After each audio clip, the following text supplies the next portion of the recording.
मेरे प्रिय आत्मन, प्रेम क्या है?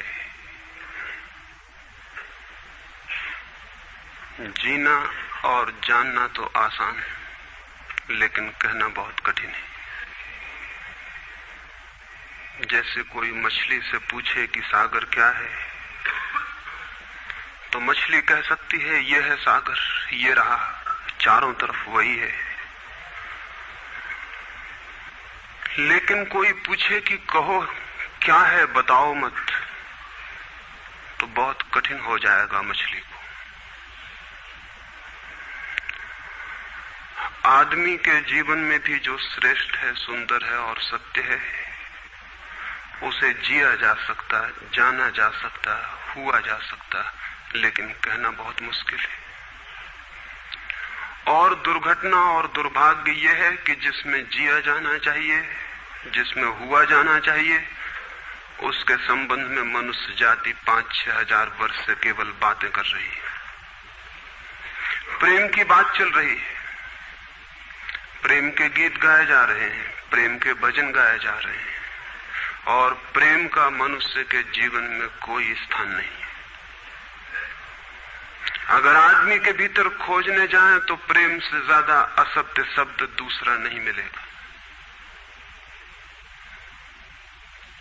और जिन लोगों ने प्रेम को असत्य सिद्ध कर दिया है और जिन्होंने प्रेम की समस्त धाराओं को अवरुद्ध कर दिया है, और बड़ा दुर्भाग्य यह है कि लोग समझते हैं वे ही प्रेम के जन्मदाता भी हैं।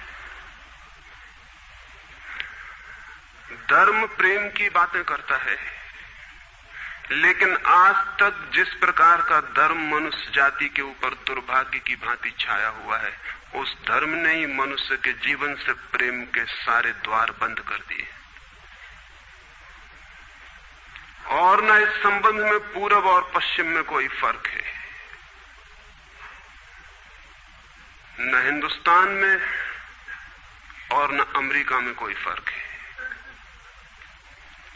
मनुष्य के जीवन में प्रेम की धारा प्रकट ही नहीं हो पाई, और नहीं हो पाई तो हम दोष देते हैं कि मनुष्य ही बुरा है, इसलिए नहीं प्रकट हो पाई। हम दोष देते हैं कि मन ही जहर है, इसलिए प्रकट नहीं हो पाई। मन जहर नहीं है, और जो लोग मन को जहर कहते रहे, उन्होंने ही प्रेम को जहरीला कर दिया, प्रेम को प्रकट नहीं होने दिया।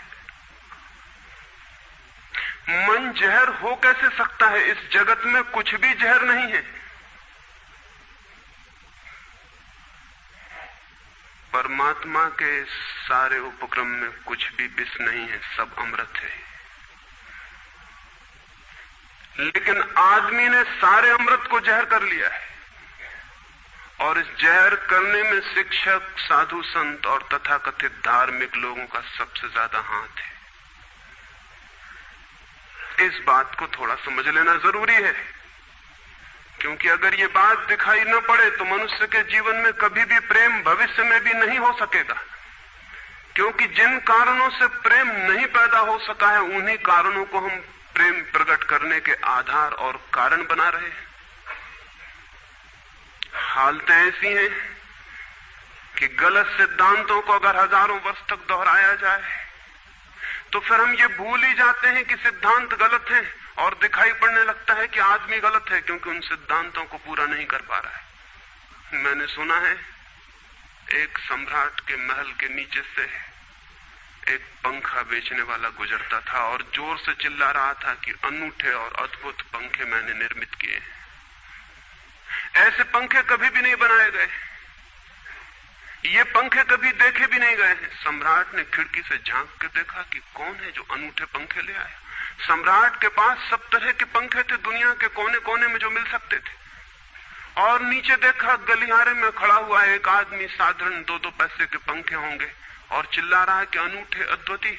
उस आदमी को ऊपर बुलाया और पूछा कि इन पंखों में क्या खूबी है, दाम क्या है इन पंखों के? उस पंखे वाले ने कहा कि महाराज, दाम ज्यादा नहीं है, पंखे को देखते हुए दाम बहुत कम है, सिर्फ 100 रुपए का पंखा है। सम्राट ने कहा 100 रुपए? ये 2 पैसे का पंखा जो बाजार में जगह जगह मिलता है, 100 रुपए दाम, क्या है इसकी खूबी? उस आदमी ने कहा खूबी ये पंखा 100 वर्ष चलता है, 100 वर्ष के लिए गारंटी है, 100 वर्ष से कम में खराब नहीं होता है। सम्राट ने कहा इसको देख के तो ऐसा लगता है कि सप्ताह भी चल जाए, पूरा तो मुश्किल है। धोखा देने की कोशिश कर रहे हो, सरासर बेईमानी, और वो भी सम्राट के सामने। उस आदमी ने कहा आप मुझे भली भांति जानते हैं, इसी गलिहारे में रोज पंखे बेचता हूं, 100 रुपए दाम है इसके, और अगर 100 वर्ष न चले तो जिम्मेदार मैं हूं, रोज तो नीचे मौजूद होता हूं, और फिर आप सम्राट हैं, आपको धोखा देके जाऊंगा कहां। वो पंखा खरीद लिया गया। सम्राट को विश्वास तो न था, लेकिन आश्चर्य भी था कि यह आदमी सरासर झूठ बोल रहा है, किस बल पर बोल रहा है। पंखा 100 रुपए में खरीद लिया गया और उससे कहा कि 7वें दिन तुम उपस्थित हो जाना। 2-4 दिन में ही पंखे की डंडी बाहर निकल गई, 7वें दिन तो वो बिल्कुल मुर्दा हो गए।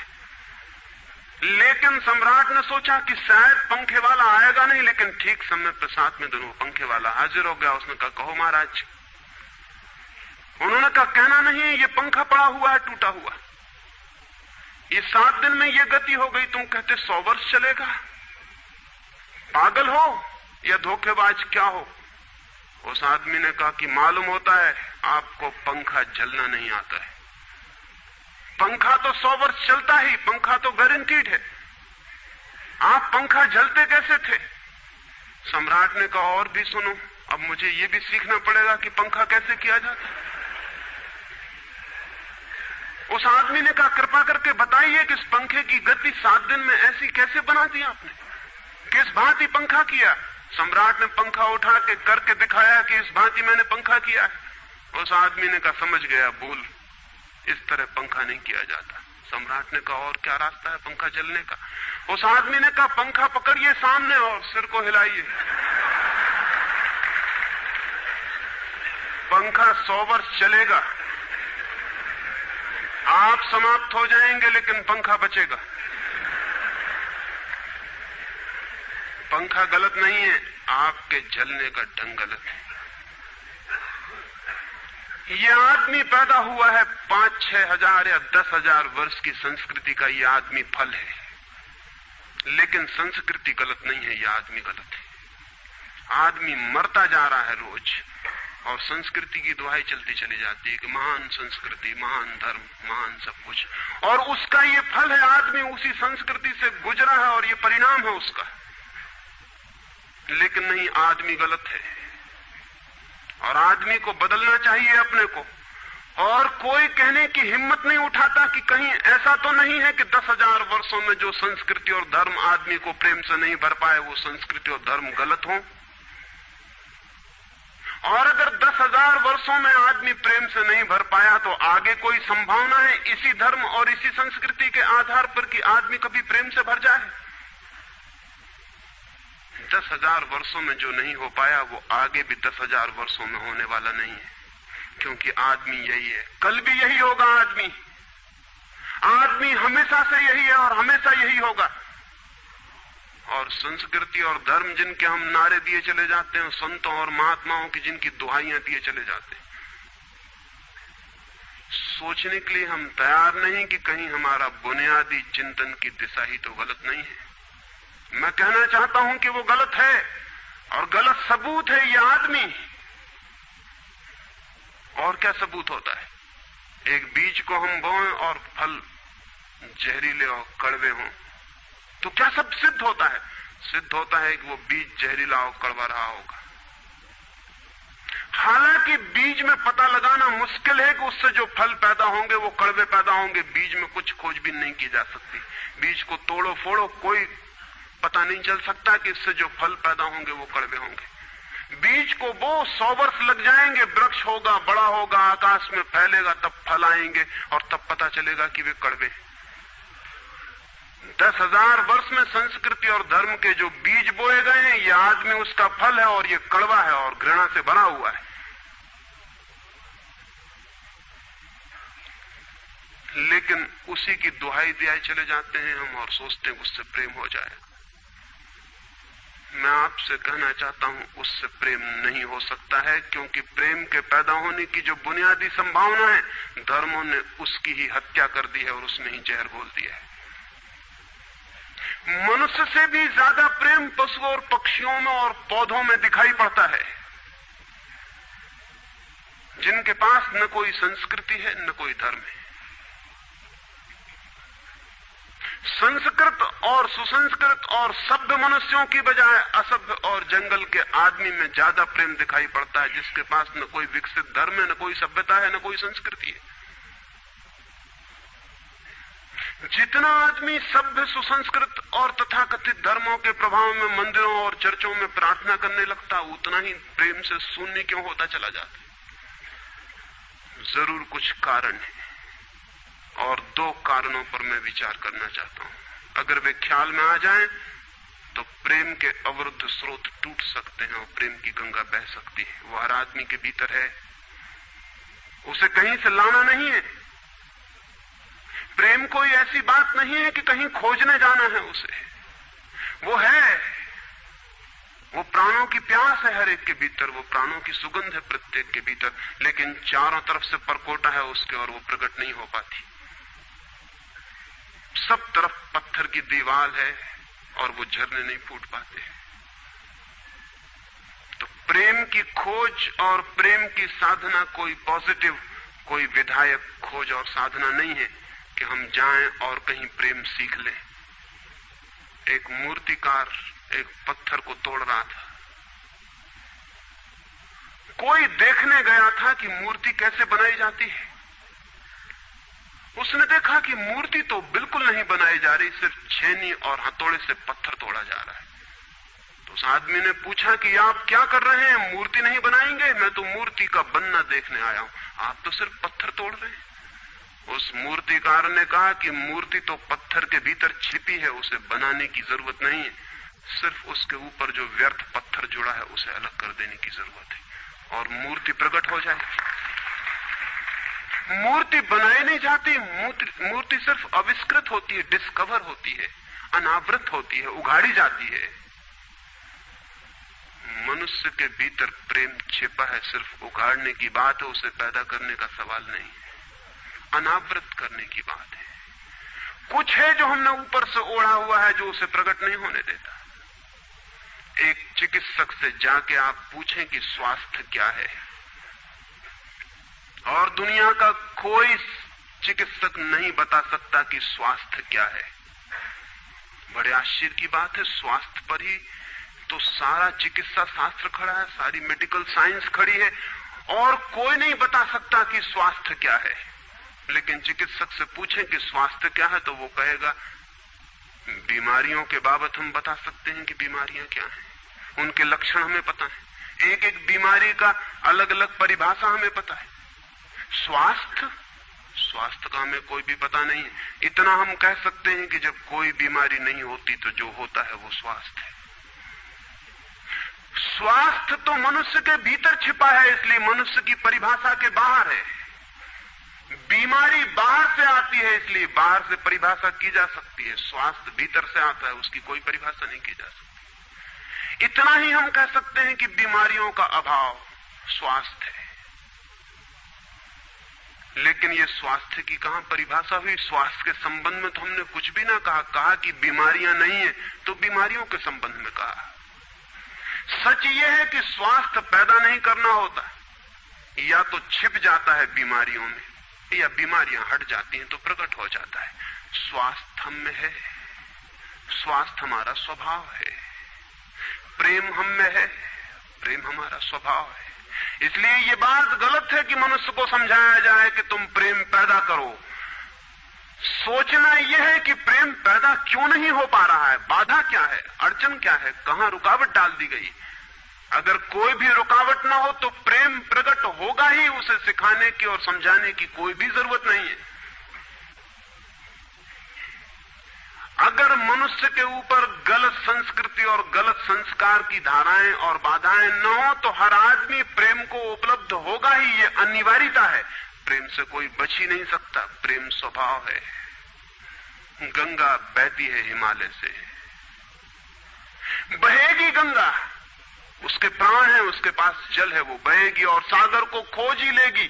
न किसी पुलिस वाले से पूछेगी, न किसी पुरोहित से पूछेगी कि सागर कहां है।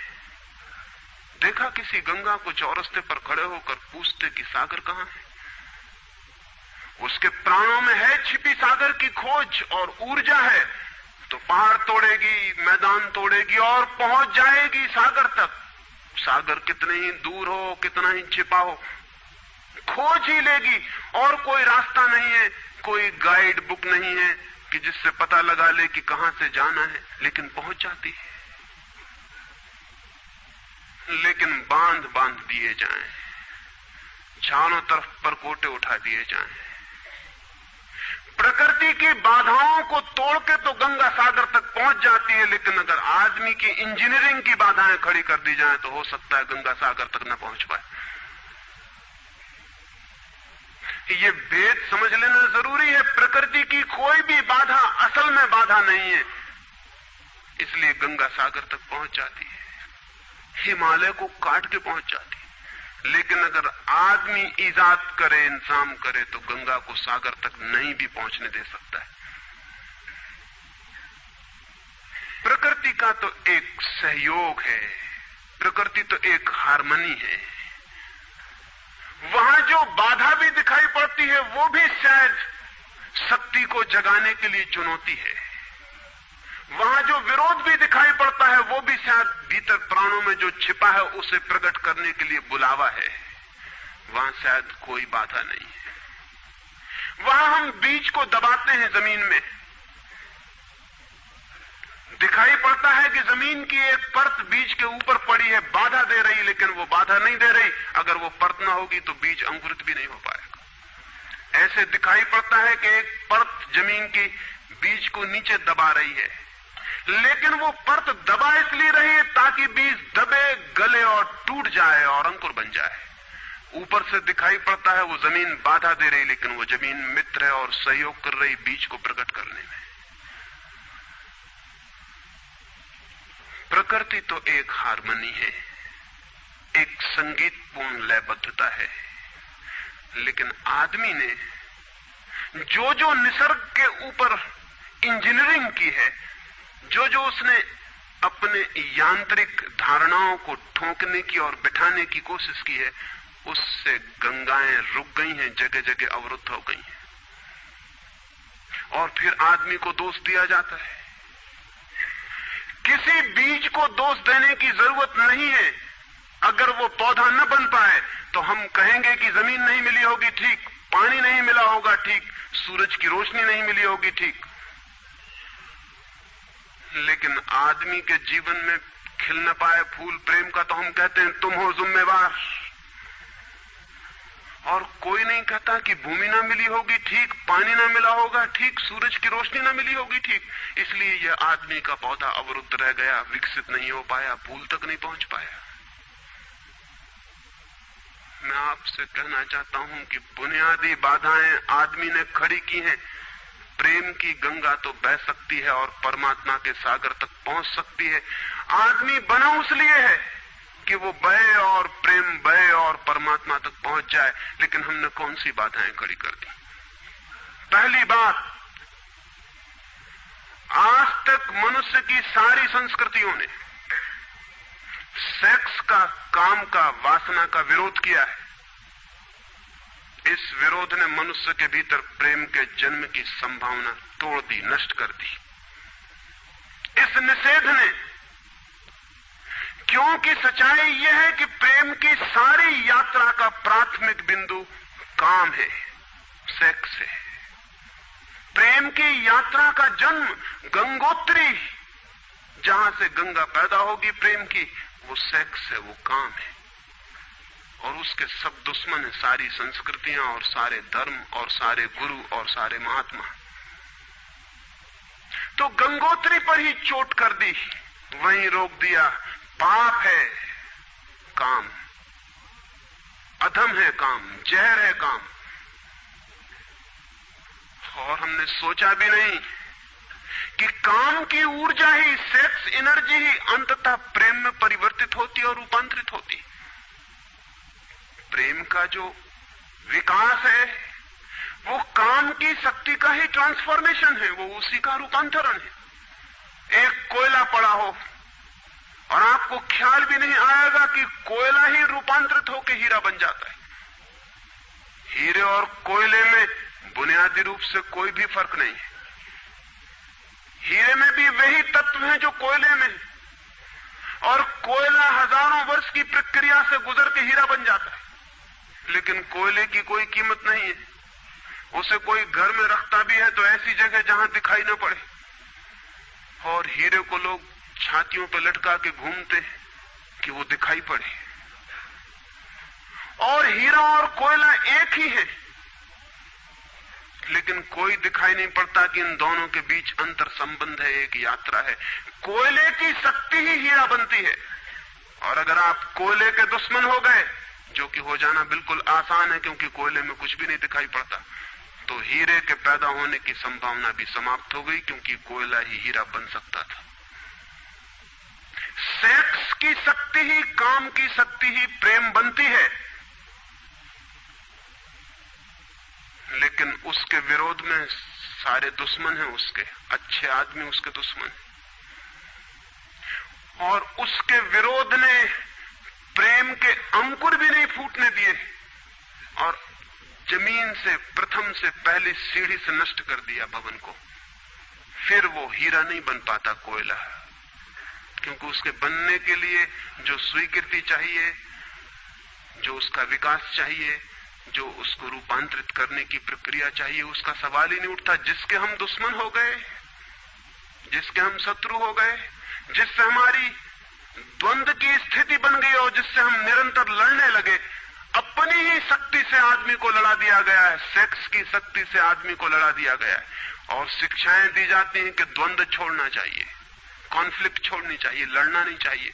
और सारी शिक्षाएं बुनियाद में सिखा रही हैं कि लड़ो, मन जहर है तो मन से लड़ो, जहर से तो लड़ना पड़ेगा। सेक्स पाप है तो उससे लड़ो। और ऊपर से कहा जा रहा है कि द्वंद्व छोड़ो। जिन शिक्षाओं के आधार पर मनुष्य द्वंद्व से भर रहा है, वही शिक्षाएं दूसरी तरफ कह रही हैं कि द्वंद्व छोड़ो। एक तरफ आदमी को पागल बनाओ और दूसरी तरफ पागल खाने खोलो कि उनका इलाज करना है। एक तरफ कीटाणु फैलाओ बीमारियों के, और फिर अस्पताल खोलो कि बीमारियों का इलाज यहां किया जाता है। एक बात समझ लेनी जरूरी है संबंध में, मनुष्य कभी भी काम से मुक्त नहीं हो सकेगा। काम उसके जीवन का प्राथमिक बिंदु है, उसी से जन्म होता है।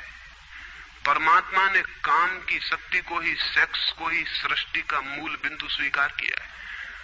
और परमात्मा जिसे पाप नहीं समझ रहा, महात्मा उसे पाप बता रहे हैं। अगर परमात्मा उसे पाप समझता है तो परमात्मा से बड़ा पापी इस पृथ्वी पर, इस जगत में, इस विश्व में कोई भी नहीं है। फूल खिला हुआ दिखाई पड़ रहा है।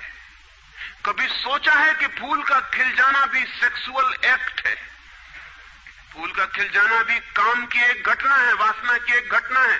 फूल में है क्या उसके खिल जाने में? उसके खिल जाने में कुछ भी नहीं है। वे बिंदु हैं, पराग के, वीरी के कण हैं, जिन्हें तितलियां उड़ा के दूसरे फूलों पे ले जाएंगी और नया जन्म देंगी। एक मोर नाच रहा है और कवि गीत गा रहे हैं और संत